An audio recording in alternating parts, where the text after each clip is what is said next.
Yo mga idol, kamusta? Sports Talk PH nga pala. Ang panalo ng Pinoy, pag-usapan natin yan mga idol. Ngunit bago ang lahat ay huwag kakalimutang mag-subscribe at i-click ang notification bell button for more sports talk. So muli nga pong nagpakitang gila sa bansang Thailand ang ating matibay na pambato na si John Michael Sulweta, kung saan nakalaban nito ang pambato ng Thailand na mahirap bigkasin ang pangalan. Sa naging laban ng dalawa ay talagang pinuntirhan ni Sulweta ang bodega ng kanyang katunggali, kung saan hindi nito kinaya ang mga malalakas na patama ng ating kababayan.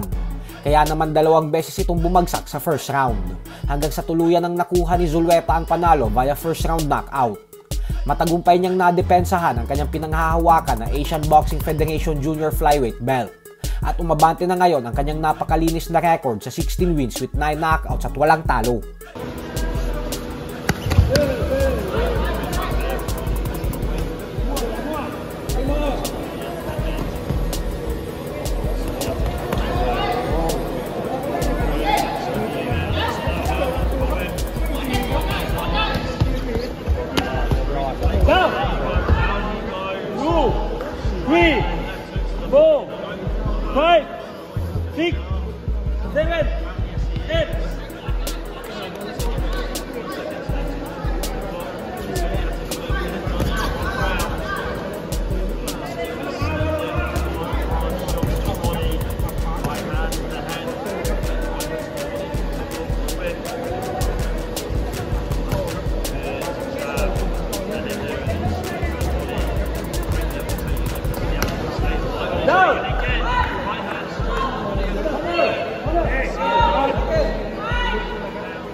Bilang banda naman mga idol ay tila nilaglag nga po ng former junior welterweight world champion Amir Khan ang ating pambansang kamauman ni Pacquiao, matapos nitong sabihin na habang nasa Saudi Arabia daw silang mga boxing legends ay lumapit umano sa kanya si Pacquiao sa kagustuhan nitong makipagkwentuhan sa kanya, at dito na daw siya hinamon ni Pacman na magtuo silang dalawa.